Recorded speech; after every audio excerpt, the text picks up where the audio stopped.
All right, Nightmare Success and Out listeners, we are back.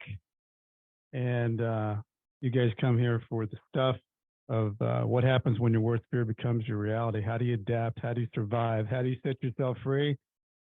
Wow, do I have a great guest today that did all that. I'm going to read this in because I just found this online talking about, it's Carlos Rebollo. And at the age of 15, he was sentenced to 45 years in a Connecticut prison. And I didn't even know that a kid could go to an adult prison at 15, but this is new to me, and I've been to prison. During his incarceration, he was sentenced to 45 years, and he served 24 of that. During his incarceration, he earned an associate's degree in psychology, became a student of Yale University and of the University of New Haven. HBO has contacted him, and they're doing a documentary on his life. He's now released and a full-time student at the University of New Haven, pursuing a bachelor's degree in multi-platform journalism. And he's out telling his story to help others, to see how he lived, how he turned himself around, how he used mentors to change his life. It's just absolutely inspiring. I want to thank Travis Ritchie for turning me on to Carlos. And Travis, if you haven't listened to Travis Ritchie's podcast, go back in the archives. He's maybe like 7 or 8 past backwards, but he's got an excellent story. So before we get into this, I want to talk about our new sponsor, Auto Plaza Direct. You know, who likes spending a couple of weekends walking car lots looking for a car? Then you spend like 4 or 5 hours in the dealership to buy a car. You know, it's kind of like going to the dentist.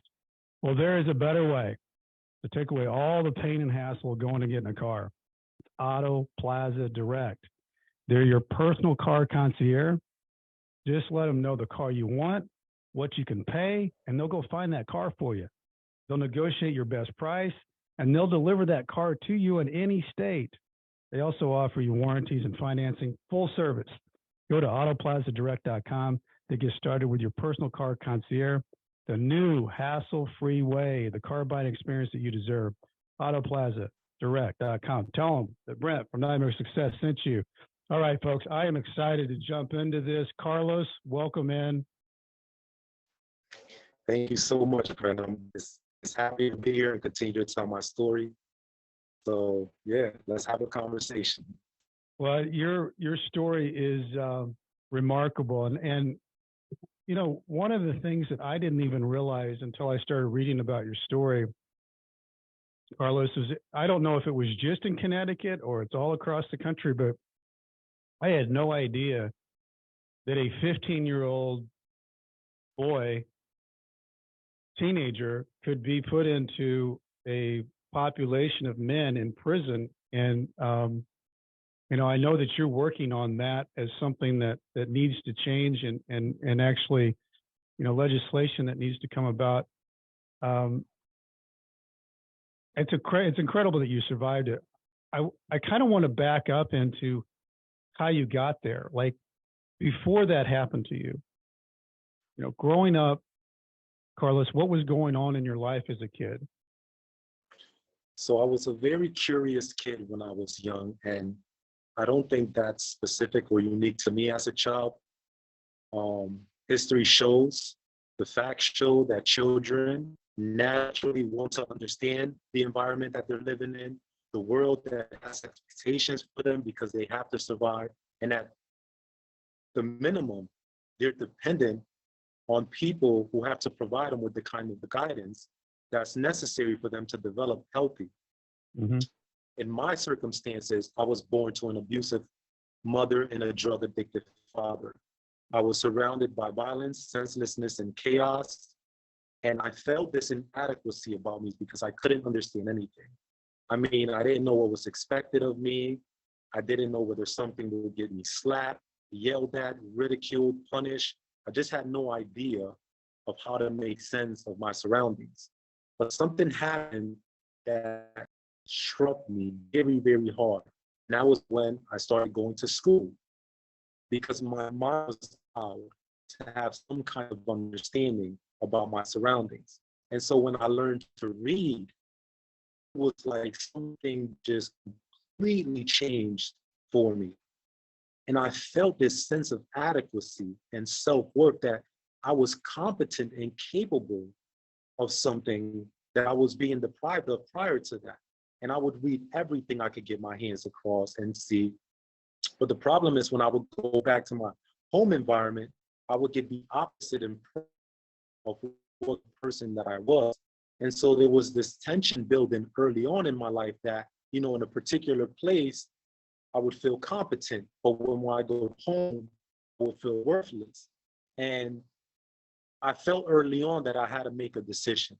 And it was around the age of 8 that the thought process was kind of along the lines of, can the child or the person that I am survive in the world? More specifically, the person that I love, can he survive in the world that I'm living in?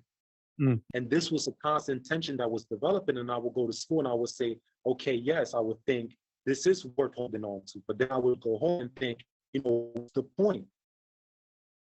And sadly and unfortunately, I decided that, you know, the person that I love couldn't survive. And I remember thinking some kind of thought that said, if this is what the world wants from me, then this is what I'm going to give them. And I didn't isolate it to my parents or my home environment. I generalized it to the entire world because to me, this is how the entire world operated outside of the school. And what I was referring to was the violence, the chaos, and that senselessness. And I started to pay more attention to developing that kind of person rather than the one that was an honorable student and loved school. You know, Carlos, on your side, I'm taking a break here because on your side of things, I'm having your internet connection seems like it's kind of breaking up. Do you hear that on your side? No, I don't hear any. It sounds very clear. Because it's like breaking up in pieces. Are you on their internet? No, I'm on service, but let me get out of this studio room and go into the editing room to see if that works better. Let's see if we get a better connection. Because it's breaking up when you're talking. I don't want to miss that. Yes, give me a second. Maybe this was a bad idea. They're trying to show off. I like you being in the studio. I mean, the connection just started breaking up, and I don't want that to happen because what you're saying is so good. Yeah. I don't want everybody to hear what you're saying. If we can get a better connection, we'll just start over. No, absolutely. What you said there kind of came out in pieces. So can you hear me out here better? Yeah, I can hear you out there. Okay, so let me. You're not breaking up. Let me see if I could just get away from the monitors where You've got a little bit of echo just because I think you're in a hallway. Okay, let me but see that's if good. this is. That's good where you're at now. Okay, awesome. So I'm back in here, but I'm away from the monitors. Give me a second here.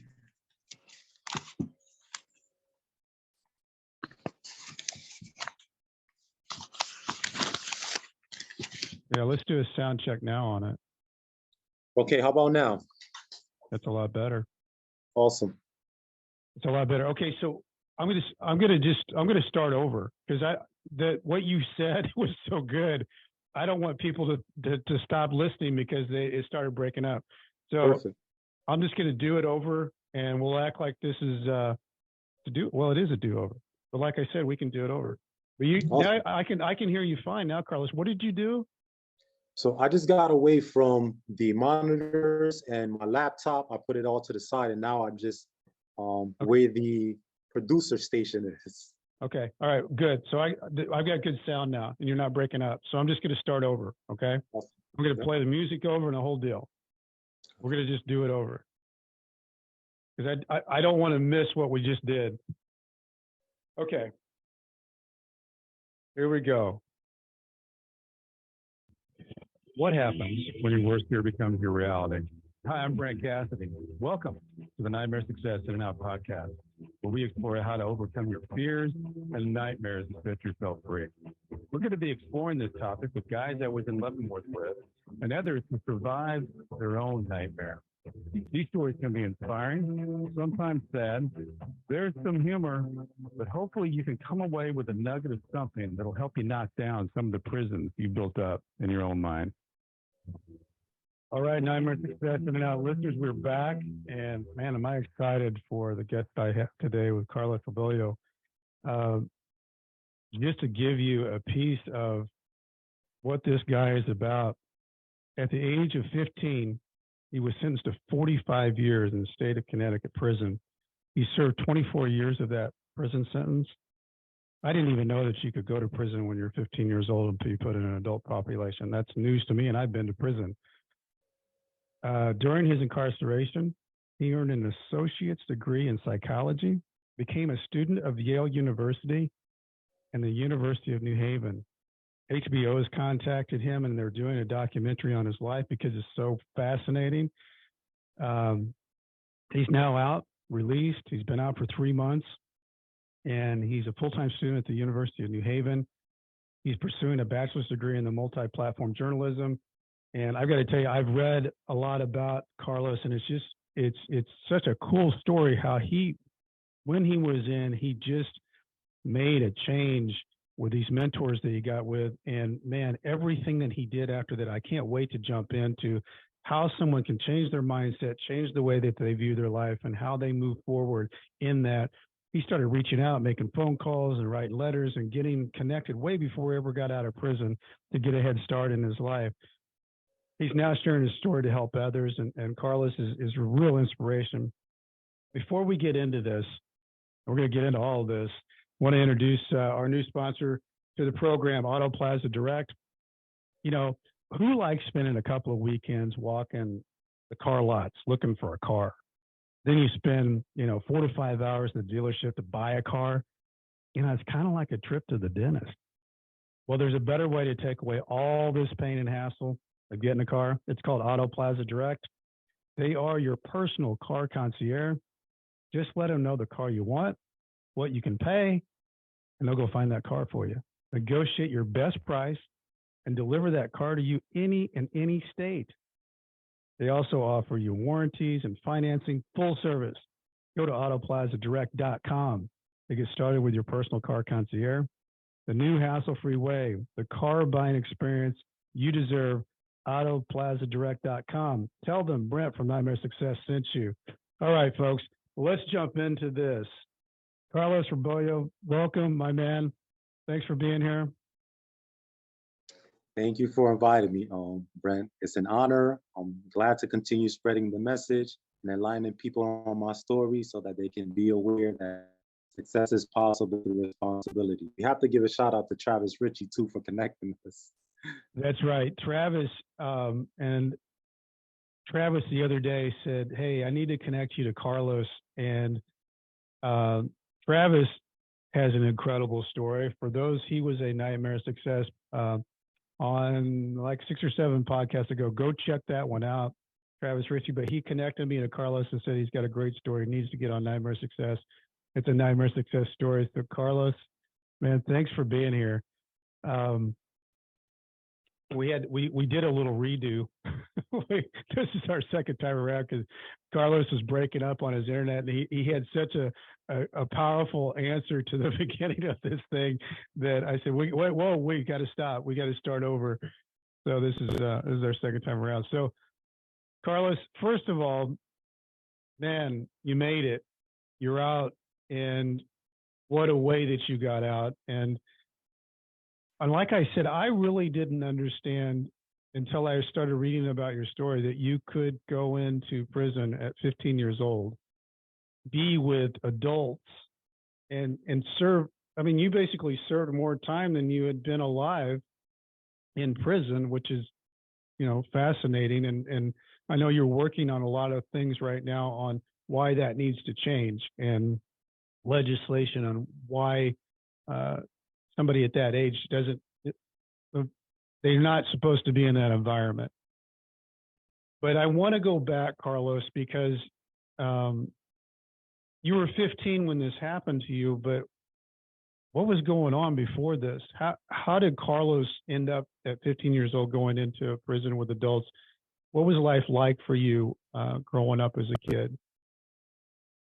Yeah, no, it's a great question, and it's a great place to start. As a child, my situation wasn't unique. It reflected the reality of every single child in the world. I was naturally curious. I wanted to understand the world around me, and I was dependent on people to provide me with the kind of guidance that would help me develop into a healthy human being. Unfortunately, my mother was abusive, and my father was a drug addictive, violent man. And I grew up around senselessness and chaos, and it made me feel inadequate as a person. I mean, I didn't know what it was expected of me. I didn't know what would get me beat, what would get me yelled at, what would get me ridiculed or punished. But something very interesting happened that struck me deeply. And that was when I was sent to school and I started to learn how to read. And I felt like there was something about the world that was within my control. And I started to read everything that I could get my hands on, anything that my eyes would come across. I would just read it and say to myself, my God, like I can understand something. The problem was when I would go back to my home environment, I would get presented with the opposite sense of self. And so the feelings of inadequacy would happen again. And early on, there was this tension that was building up within me. And I had to find a way to deal with that tension. And eventually, I found myself in a position where I started asking, not specifically, but as a child, these thoughts run in many different manners. And you get kind of a sense of the impression that you're hinting on rather than the specificity of what's going on at the moment.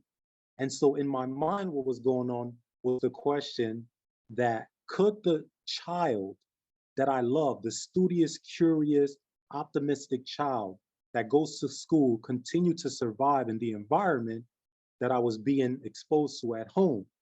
And eventually I decided that he couldn't, Brent, at all. And, I remember thinking to myself along the lines of, if this is what the world wants for me, and by the world, I meant the little space that I was in, but since as a child, you can't isolate that kind of experience, I generalized it to the entire world. And I said, if this is what they do for me, meaning the violence, the senselessness, the chaos, then this is what I'm going to give them. And I'm going to give it to them in a way that is better than the way they're giving it to me. And that set me up for a lot of failure in life early on. So you were, and I meant to ask you, did you have any siblings, brothers, sisters in this environment? Yes, it was a 4-bedroom apartment with 8 siblings and 2 parents. Wow. Where'd you fall into that order of kids? I was the second oldest. Second oldest, yes. So if I remember reading about your background, you kind of fell out of school like around 5th grade, right? The last grade I completed before being incarcerated, yes, was the 5th grade. So what does a 5th grader out of school do? I would start answering that question by saying that early on, I started developing values that were very criminal in their nature. And so I started paying attention to the things in further and further into the streets, into criminal thinking, criminal activity. And the interesting thing about that is I want to tell a story that has to do with a bit of racism because it has a lot to do with my crime. And so my first introduction into racism was when I was coming back from school with my cousin, and there were young African-American children in the playground. And he says to me, we have to take the long way home. We can't take the shortcut today because they're over there. I said, well, what's wrong with them? He said, we just can't go through there. So I told him, well, you can go wherever you want, but I'm taking the short way home. And he was like, okay, go ahead. So the closer I got to these young children, the more they started approaching me. And so I felt that there was something off, but it didn't quite click in my mind. So I continued to approach. And suddenly we both stopped and I knew what was going to happen. So they started to chase me and I started to run. Now, every time I would encounter them, there was this idea in the neighborhood that Puerto Ricans don't like blacks and blacks don't like Puerto Ricans. I never bought into it. I never could understand it. I just knew that I had to fight whenever I would encounter young African Americans because I know that they were going to try to hurt me. So when I started to sell drugs and adopt into the culture and buy into the ideas that were prevalent around that, because I wanted to fit in, gave into this notion that white people were the problem. And so I've never had any problems with white people in general. My violence came from interacting with Hispanics and African Americans. But interestingly enough, because I wanted to fit in, now all of a sudden the idea that white people were the problem became interesting to me. And because I was an emotional mess and I have gave up on my mind and thinking, and the only thing that was left up for me were my emotions. And so I adopted this idea that yes, in order to fit in, get with the homeboys, hang out, be cool, then I couldn't like what they didn't like. And this allowed us all to click in a way that even though it was unhealthy and it wasn't good for us, it kept us together in a very negative and counterproductive way. And so now I not only projected that the world was completely a mess, but now that white people were also to blame for that mess, rather than my parents, rather than the values I adopted, rather than the criminal lifestyle I was leading. And I just started to hone in and isolate on these things that made me dehumanize other people in a way that led me to commit the crime that I committed. And we could lead right into that now because I think it's important to mention is that I assaulted an elderly white woman because I knew that she had guns in the house. And so all I focused on was breaking into the house and getting the guns no matter who was in there. What is disgusting about it, Brent, is that I know to this day in my heart of hearts that if it was a Black woman or Hispanic woman in there, I wouldn't have did what I did at all. And this is the problem that people don't understand when they preach these racist things to their children when they're growing up. They don't understand that as children, we don't make distinctions or, gradations when something is told to us. We take it in its totality and interpret it however we want. So when somebody tells me white people are the problem, they don't have to tell me why. They just have to point to a person and their color, and it's all read from there. And, that's sad to say, but it's the truth. And I want to make it clear that these things that are being spoken about racism, even as a child, when they're trying to blame white America as a whole, my example is one of the consequences that children enact when they don't have that kind of guidance and they're preached this at an early age. Well, and I think any of those things that happen, Carlos, or what you're talking about at that age are so impressionable. And, from who you are with, places you are, the environment that you're, like you said, your small world of how you perceive things, that's how you were growing up in it.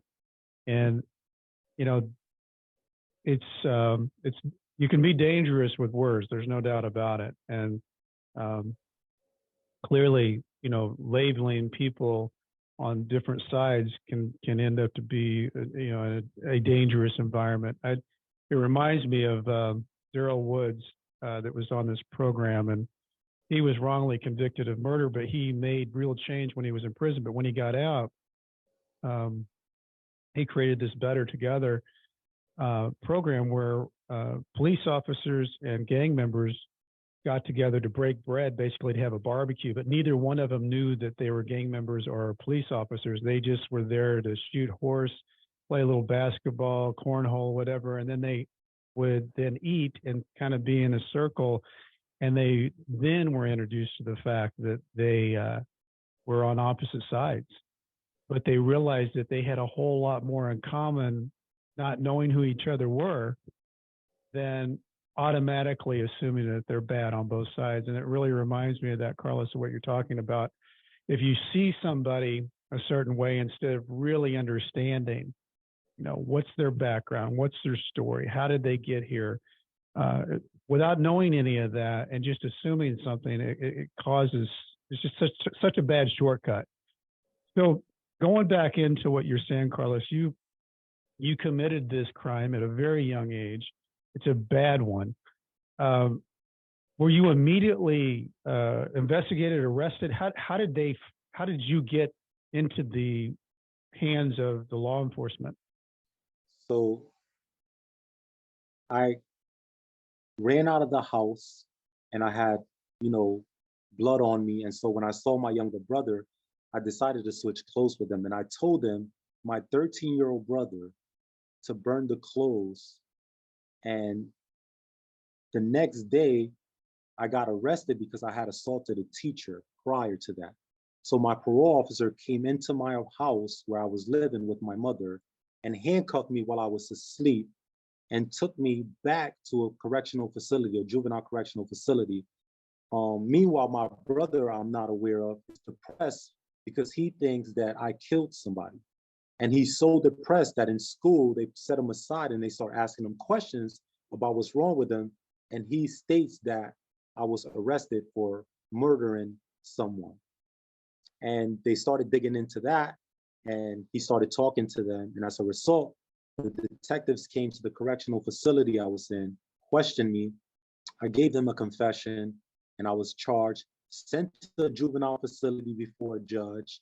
He determined that the case was so serious that it deserved to go before an adult court. So I was transferred to the adult court, Superior Court, and I was tried as an adult where I was sentenced to 45 years. And they sentenced you for assault? They sentenced me for attempted murder and arson first. And arson. Yes. And that was a 45-year sentence at 15 years old. Yes, 20 for the attempted murder, 25 for the arson to run consecutive. So what, Carlos, do you think in your mind at 15 years old, when they tell you that you are looking at 45 years in prison, what's going through your mind?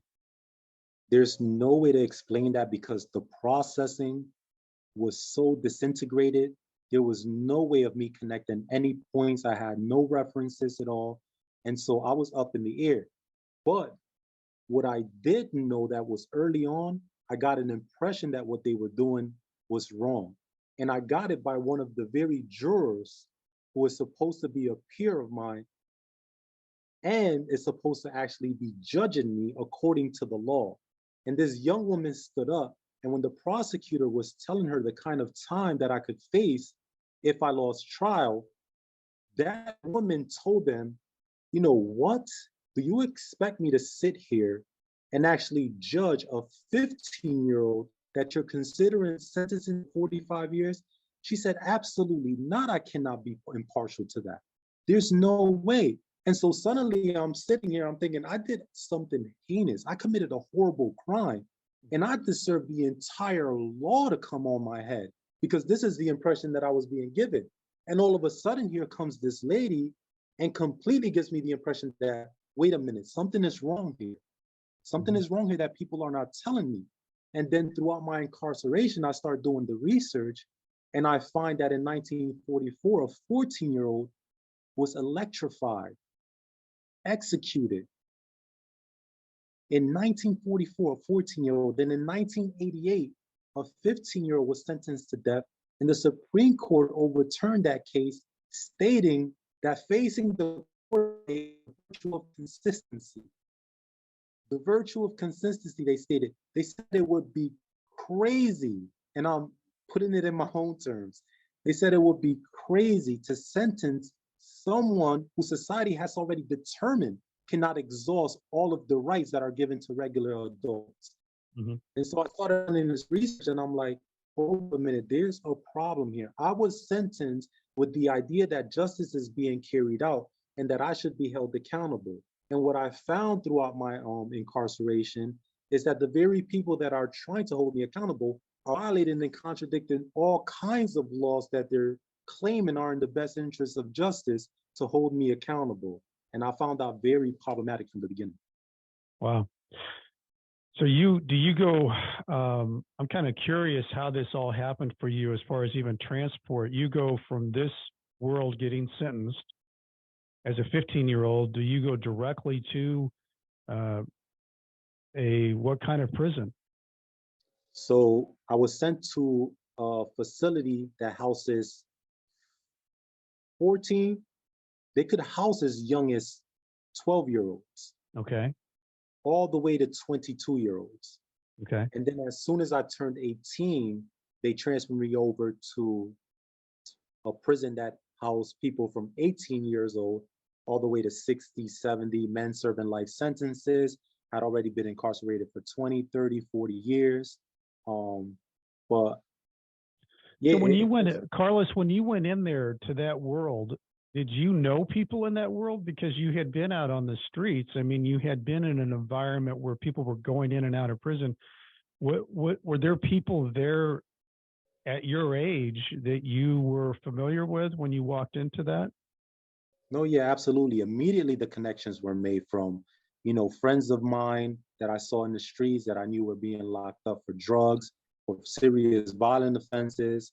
And, I was right back in the world that I was in. Yeah. But it didn't help at all, Brent, that my first impression of coming into the Department of Corrections was from a correctional officer that for me stood as a symbol of responsibility, of respect, of integrity. And I'm thinking to myself, like, this is big, the big leagues here. I'm about to be corrected. I'm about to be set straight. And Mm-hmm. immediately I met with an officer that tells me, oh, you like to beat women? They're going to have fun with you here. And so Mm-hmm. in my mind, the click is, okay, we're going to see that. Now Mm-hmm. it's not so much if I got to set myself straight. Now it's I'm going to show you who's really a badass in this situation. And so immediately, whatever idea I had of these officers standing as symbols of responsibility were completely done away with, because here's a man that's being paid to not only oppose and completely eliminate the kind of violence that he's talking about, he's promoting it and getting off on it and telling me that it's going to happen to me. And so I was Yeah. met with female officers who were being fired for engaging in sexual conduct with inmates, male officers who were getting fired for contraband. I mean, I was called the homosexual by female officers for not engaging in sexual conduct with them. I was called the snitch by correctional officers, male officers, for reporting on their unprofessional practices. And I was called the traitor by inmates for trying to live a responsible life. So I didn't know what to do with all of that. Well, and I remember reading, and I can't remember if this was when you went into this world or if it was after you transferred, but you had a really rough entry into solitary confinement. Was that, am I talking and thinking the same? Was this the same time period where you immediately went into solitary confinement, had no connection with anybody, family, no what, anywhere? Immediately. So their idea of protecting me was to put me in solitary confinement for 7 days and told me that because my bond was $500,000 and I had a violent crime, then I would have to be placed on high security. So from solitary confinement, they moved me to a high security unit surrounded by security risk groups, which are gang members who are older than me and thrive Mm, on violence. And the expectation was that somehow I behaved myself. mm, So I ended up fighting about 3 of those gang members, then got sent to a place called chronic discipline, where you're there for 6 months in phase one, and you have to remain compliant. This requires me to actually be handcuffed every time I'm outside my cell, take a shower while I'm handcuffed, and be locked in the cell 23 hours a day without any electronics, without any commissary at all. And I remember that you're supposed to have these And I, compliance. Carlos, I've never even heard of you because I've heard a lot of different guys go into the hole and then they get to take a shower like 3 times a week or whatever. And I've never heard of people being handcuffed while they're taking their shower. I mean, that is a whole nother form of punishment and restraint. And you're 23 in, 1 out, right? And that's solitary confinement, 23 hours of one. Yes, that's it. That's absolutely it. And you're 15. And I'm 15, and this is supposed to be a juvenile facility. Yeah. So I want that to be clear. This is supposed to be a juvenile facility, and this is how they're treating us. And Right. to get the impression somehow that I'm supposed to reform myself and that I'm the problem, given those conditions, it's hard for me to focus on my character without looking at what they're doing to me at all. And so I remember that in one particular instance, I couldn't be moved to phase two because I was uncompliant, and I was uncompliant because I didn't smile enough. Didn't And smile enough? didn't smile enough. I didn't have Okay. a positive attitude because I didn't smile enough. And so when I asked them about this and I challenged it, they told me this is not a joke. In order for you to move to phase two, you have to improve on your attitude, and you don't smile enough. And so early on, like I knew this place was the problem, and not so much, my being a criminal. So as you move along, and you're dealing with years here, so I have a hard time putting that into my world head, because I was sentenced to 5 years, and I can't imagine doing any more time than that, of what my sentence was. But you were years into your prison experience, and you ran across a couple of guys that, I guess the biggest way that I can explain it is they really changed your world into the fact that you were doing really hard time. You weren't, it was tough. And these guys came along, and you were like, well, why you guys? So, what's there to be happy about? And you, by talking to them and getting to know them, you started to learn that there's choices, regardless of these. Some of these guys were doing life that you were talking to, but can you explain a little bit of how this happened? Because one of the things that I always talk about is, humbling yourself, looking around, seeing people who are getting it right. And in effect, you kind of did this, Carlos. You were asking, how are you doing this? Why are you happy? Why do you feel this way? And these guys really took you under their wing. No, they did. And, you speak about nightmare success. This is where we're going to get into, the real nightmare of my success, because I started setting goals for myself. I started asking myself questions that I wouldn't allow myself anymore. And I would bypass my emotions by making myself think critically and tell myself that it didn't matter what I felt. The important thing was to focus on doing what's right. So that completely set me in a position for success like never before. And I started getting a job. I started saving up money. I started paying for my own associate's degree. And I started looking for people who reflected the kind of person that I wanted to be and the kind of world I wanted to live in. And I came across these two men. By that time, I had accomplished many programs, rehabilitative programs in the Department of Corrections.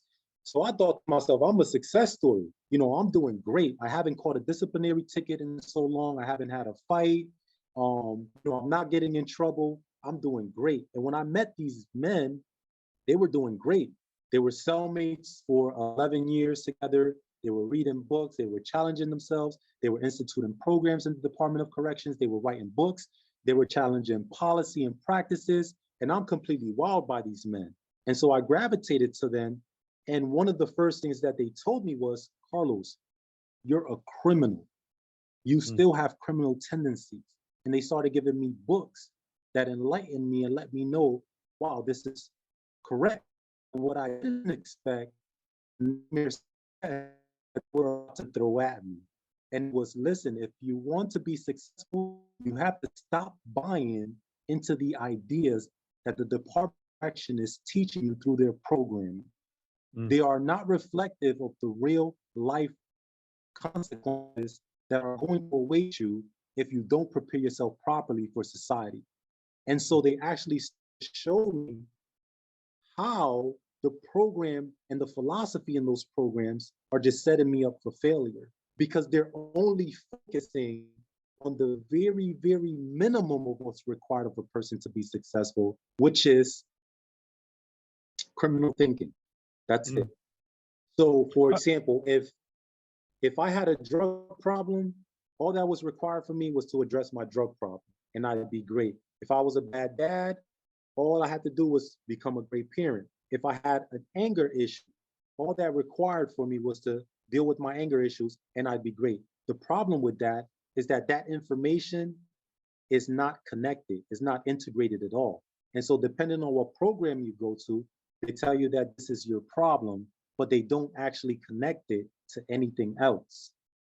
That's and so what I interesting. started to do was through them, I started to actually get into the core of what my problem was. And it was that I thrived on violence. I thrived on criminal thinking. I thrived on giving people the impression that I was a changed person when I wasn't. And so if you don't connect all of these things in a way that keeps it focused on who you are and what you love to do and what your values are, you'll constantly point the finger and say, oh, it's because of the drugs. Oh, it's because I was a bad father. Oh, it's because I didn't have a job, and so on and so forth. No, the problem is me. How do I get at the core of challenging the very values that I thrive? That required a completely different philosophy that focused on responsibility rather than victimhood, accountability and challenge rather than catering, distributing sympathy, and actually like lowering the bar in every single thing that required me to challenge myself. And that blew my door open completely. Carlos, I want to stop right there because I want to get into how I think you connected those dots, because I think that is the secret sauce to how you get to the next step, and because you did connect all those dots. So let's take a quick break. I want to welcome our sponsor, AaronDuncan.net. That's a full-service global communications agency. They believe communication is everything. At AaronDuncan.net, their job is to make bad news go away. They're known as the trauma surgeons of brand crises, corporate scandals, high-profile litigation, negative customer feedback, prosecutions. These unwanted events are their daily challenge. To be in the public eye in the 21st century is to experience a crisis. It's no longer a question of whether a crisis will strike. It's a question of whether you will be prepared when it does. Some of the things they do with their services, it's crisis preparedness, crisis management, crisis communication, media relations, business continuity, positive public relations, training, speaking engagements, prison consulting and coaching.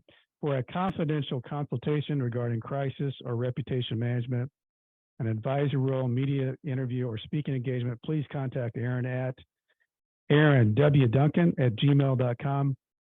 His phone number, you can text or phone, is 636-236-5071. I could have used Aaron Duncan back in my day for crisis management. So, Carlos, let's go back here because I want to put the pieces together, because what you were doing was what you thought you should be doing. You went through all the programming. You were getting all the certificates that they give you. You know, I went through RDAP, that was a federal program, and that gives you a year off. And there was all behavioral, rational thinking, and, you know, your criminal mindset and all the different things that they roll into that. And that's not a bad program. It depends on who's teaching that program. Absolutely. So when you started figuring out with your mentors that what had really happened in your life, you know, that you had all this balled up inside of you, but there was a person down in that soul that wanted to break out, and you didn't want to be the criminal thinking guy. You wanted to be Carlos. How did you start breaking that away? What tools did you use? So first, I had to be willing to face like myself in the mirror and say, okay, I created a heinous crime. I attempted to take the life of an innocent person. What does that say about me? And I don't mean what the Democrats are saying or what the Republicans are saying or what society is saying as a whole. What does it actually mean to be a criminal? And so I came across a book that was given to me by my mentors, and it's called Inside the Criminal Mind by Dr. Stanley Saminoff. And in it, he detailed all of the criminal thinking errors that I needed to challenge in order to start making change. Now, the essential thing about it is that he emphasizes exposure. And so you have to constantly expose these things to somebody else so that you don't fool yourself into believing that you're making changes while you're not. So one of the thinking errors was power orientation. And I always had this sense that I needed to get power of everything that I was doing. And so if you ask me, why did you go into the house? Why did you want the guns? I would tell you that I needed it for protection in the streets because I didn't know who had a gun and they were going to shoot me. But that's bullcrap. What I wanted was to feel a sense of power because I know that having a gun provides me with that. And so Right. that's the kind of thinking that you have to go through in order to get at the root of the issues. The second thing was victim stance. This is a criminal thinking error that completely surrounded my life. And so I was never the problem. It was always everything. But even in the early age, we can talk about childhood development. We can talk about how the brain is not, fully developed compared to an adult, and that children are very impressionable. But I recall many children around my age seeing what I was doing and telling me, "You're out of your mind. I want absolutely nothing to do with you or what you're doing. I'm going to go to school and I'm going to think about my future." And so early on, I had these examples and these impressions that let me know that I was doing wrong, even though I wanted to convince myself that it wasn't wrong. And these are the kind of things that I had to go through my mind when I was thinking about such a criminal thinking error as victim statements. The other one is cognitive indolence. And this is a criminal thinking error that many inmates have in the Department of Corrections when they're presented with information that's challenging. What cognitive indolence does is it says to the information, "Oh, that information is stupid," rather than actually saying, "No, you don't understand it, and you don't want to put in the necessary effort that's required to understand it because you're just lazy mentally." So get up off your ass, do what's necessary, and try to understand, because information is everywhere. It's your responsibility to interpret it correctly and use it to make the proper decisions to guide your life. And so these are just three examples that require me to push beyond the programming that was going on in the institution and say to myself, wait a minute, like this is very simple stuff that's being taught in the Department of Corrections. And because I've never achieved anything in my life, since the bar is set so low, whatever I achieve is going to seem like a great accomplishment to me because it's being provided by the very people who are telling me that I have to meet those standards in order to be fit to return back into society. The problem is that now that sends false signals to everybody up the ladder. And so if I'm dependent on the Department of Corrections that's already failing, and the parole board is dependent on the Department of Corrections to present the accurate depiction of who I am as a person, when I go before the parole board and I have all these certificates, the parole board is saying, "Oh, great, look at what he's done, let him go." But the certificates don't reflect who I am as a person. And so if I don't take the programming and I oppose them and I'm being successful, in their eyes, I haven't done it.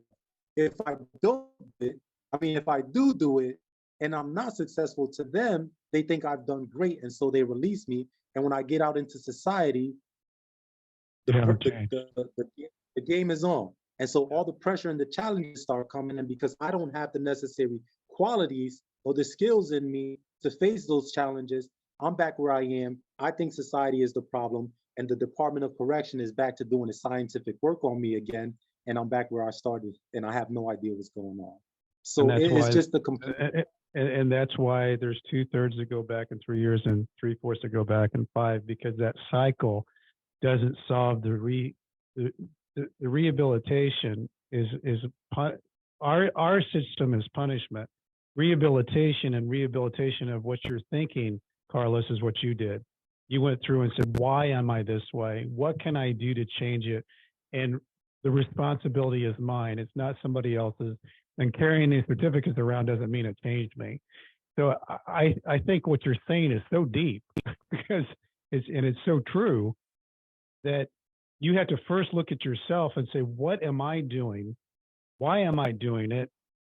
And how can I change that to be the person I want to be? And you went through those steps. I mean, that's not easy to do, first of all, for somebody to say, listen, I am who I am. Why am I this way? Can I change it?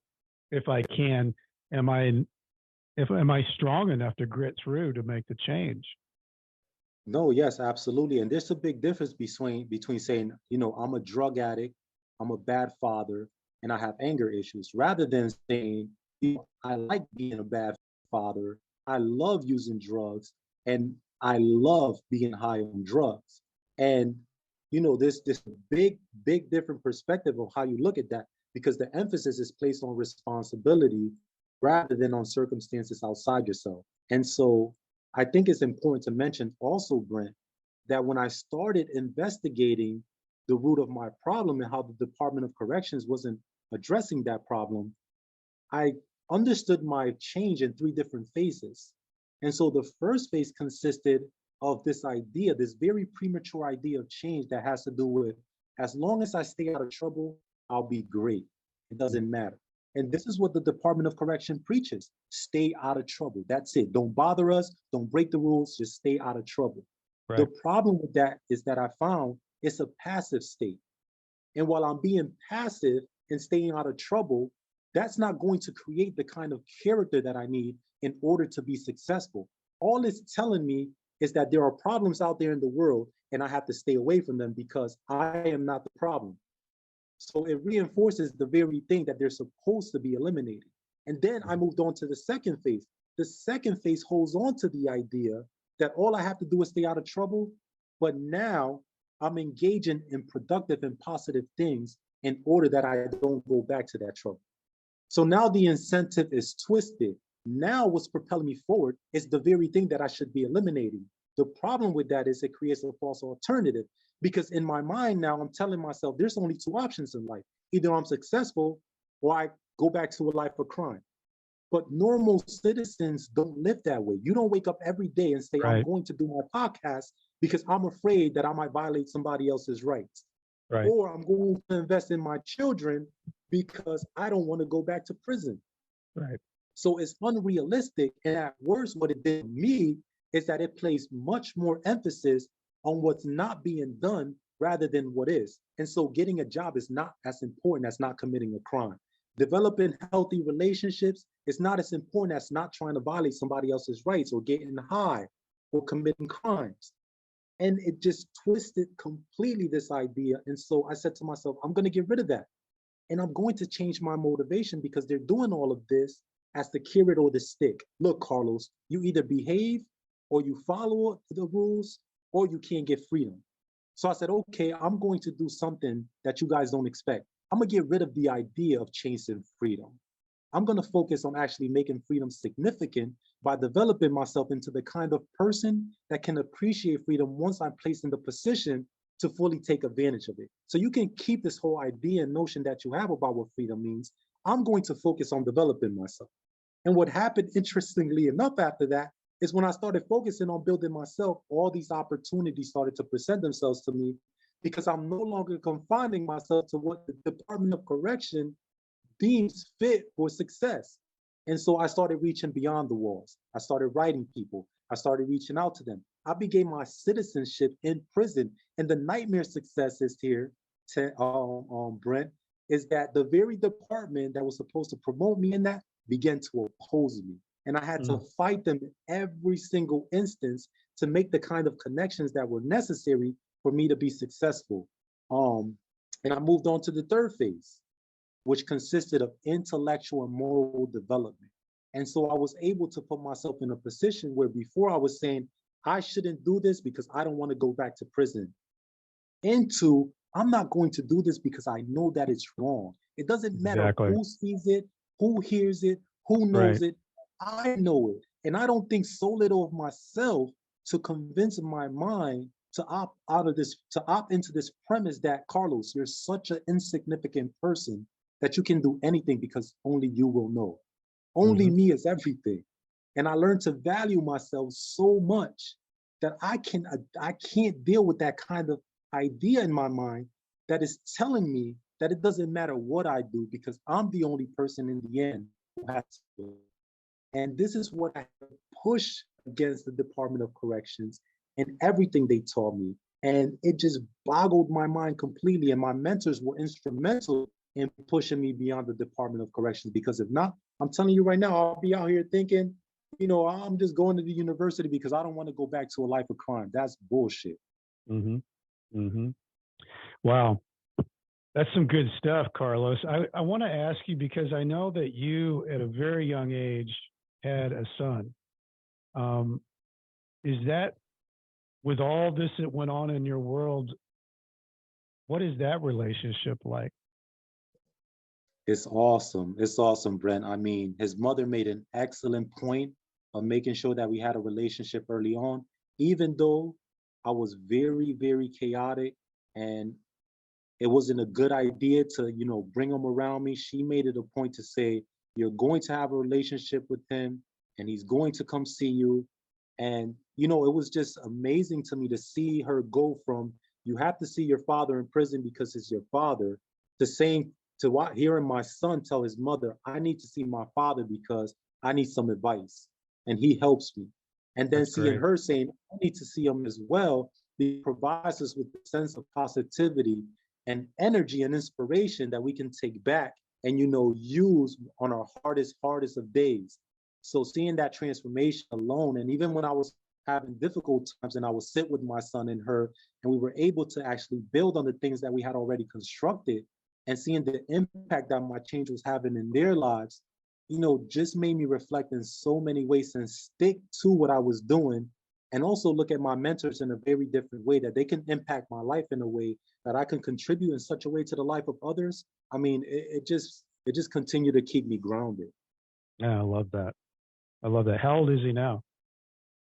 He's 25. 25. I had him when I Wow. was 14. Yeah, he's 25. Wow. I love him. I love him, and we're great together.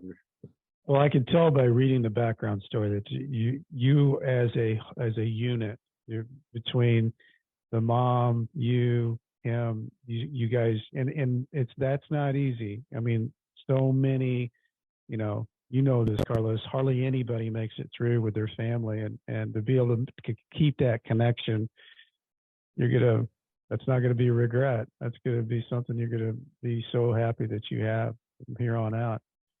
Um, as you got close to the door to your freedom, what did you start thinking? What was going on in your mind? It's interesting because HBO was there when they granted me parole. And, you know, they asked me, what do you think about the decision? And my response to that was, you know, this system is so twisted that I wonder how much of you guys being here influenced that decision. And Mm, so I wasn't even thinking about, wow, it's great, I'm home, I'm free, you know, for two reasons. One, you know, I committed a heinous crime. I destroyed the life of an innocent person. Two, I left the son to grow up without a father. mhm, And three, I lost 24 years of my life. mm, So I had nothing to celebrate at all. No matter how you look at it, it's a tragedy. I just knew that I had some serious making up to do. mhm. But you know, that first part that I mentioned was difficult for me because I wasn't thinking about freedom in any which way. And I couldn't help but think to myself, like, how much of this freedom has to do with the fact that it's being documented? Yeah, And that was my focus. It was, you know, what would have happened had I not been here? You can't trust that system. You can't trust it at all. I mean, I know a man who was incarcerated at the age of 14. I knew that this man did enough to be released back into society. He went mm, before a parole board, and like I told you about these false signals, he had no drug problem. The parole board recommended he take a tier 2 program and come back in 2 years after he spent 25 years in prison already because he had a drug problem and that led to his crime, and he would be released. Now, I know that that drug problem is a joke. And so they just sent them back to take a program that if he did have a drug problem wouldn't have helped him, and he would have been released 2 years later and probably committed another crime because the program wasn't good. But if the program was deemed to be good or whatever, he didn't have a drug problem anyway. So it right. was just, yeah. So, you know, I didn't go in there at all thinking that these people knew more about me than I knew about them. I just wanted to show them through everything that I could that what they provided me with was not enough, and that I went beyond the expectations of them in order to be successful parole hearing. 2 years prior to it, I wrote every single board member and told you your programs don't work and this process is flawed because you're depending on signals that don't reflect the reality of what's going on in the program and the Department of Corrections. And it's in your best interest to correct it because you're going to be assessing my character one day. And so I wasn't thinking about freedom. I was thinking I have work to do, and these are the reasons why. So, Carlos, what is you're looking at? You've been out for 3 months, 24 years. It's got to be a huge mind buzz to you. And I know that you set yourself up and you became ready. What do you see for yourself going forward? You know you had 24 years of your life inside. Now you've got the rest of your life on the outside. How do you see that? I don't know what the future is going to bring, Brent, but I'll tell you what, I define myself as successful, and I'll tell you why. It has nothing to do with my achievements. It has nothing to do with my accomplishments. I've never walked into a space after I dedicated myself to change where I convinced myself that only in certain spaces am I required to be fully aware, am I required to be fully present, am I required to be the best that I can be. That's my approach in general. And so the way I see my life is that no matter where I end up, as long as I hold on to the idea that whether failure or challenge or what may have you may present itself, that I'm capable of coping with the basic challenges of life, and that no matter what happens, I can deal with it effectively and be, and always carry that sense of success with me, because it's not particular to any specific area. It's particular to who I am as a person, what I love about myself, and what I'm continually to build within that character to feel that I'm the most and like just optimistic person that I can be. And I just project that onto the world in general. Well, I think, Carlos, you've proven to yourself that you can adapt to anything, that you can, whether you're a 15-year-old kid or 24 years later, you have adapted to the environment that you were in and improved yourself in that environment and came out a better version of yourself. I'm curious, because I always ask people this. I'm curious what your answer is that after you've gone through all that you've gone through, and this is quite an unbelievable story of yours, of how you've lived to this point. What do you think is your biggest takeaway to the listeners out there of what you've lived through? Wow. I think that everything comes down to not paying an automatic deference to institutions, to adults, or to any people in power. Because it's very easy to believe once something is set in stone that they have the right recipe and that they're correct. And what I found is that everybody is negatively affected by this idea that because other people are wrong, it justifies our behavior. And because we have a power over them, and because we are the ones in charge of instructing them, that no oversight and no supervision should be directed at us at all. And so my message to everybody was, especially when looking at children, is that you do not take for granted the things that your institution is telling you they're carrying out. Because most often than not, in my own experience, the opposite is true. And so my success, ironically, came from the day when I decided that I was going to challenge the Department of Corrections and all its policies and practices. And here I am today. That is really something, isn't it? That is really something, Carlos. I am so happy that I got to sit down with you today. One of the great things about my job here as a podcast host is I love these stories. I love having a platform where these type of stories can be heard, because nothing was easy. You stepped through it, and I'm going to be so interested, and I want to stay in touch with you, because I think you've got great things ahead of you. You've got things that are the way that you have your mind and everything's set for you now. I just can't imagine anything but good coming from what you're going to be doing. So thank you, Carlos. I appreciate it. For all those out there, Carlos talking about reading books and whatever, I've got a book, Nightmare Success, Loyalty, Betrayal, Life Behind Bars, Adapting, and Finally Breaking Free. Go get it. It's on Amazon or Barnes & Noble, or you can get it at Walmart. Hey, I love you guys leaving reviews. It really helps the show. I don't know what happens with the algorithm, but when I get more reviews, it pumps up the volume of the show. So go there. It's easy on Apple. You go, there's the little 3 lines there. It drops down. You go to my page. Actually, the 3 lines actually allow you to follow the show. Go to my page and you go down, you see the review. It's got 5.0 and it says write a review. Go click that. It's real easy. Don't even have to say much. Just say you like the show. It'll pump up the volume. I want to also say a shout out to Adovo. I'm really loving being on their platform. It's in over 200 prisons, hundreds of thousands of tablets. This goes in there today, Carlos. Your story that will inspire people that are behind the walls, that things can happen good on the outside. And brickcassidy.com, leave me a message. I love going back and forth with people on my website. As I used to say when I was writing my emails back and forth in prison, stay strong. I'll do the same. Carlos, thanks so much today. I appreciate it. Thank you so much, friend.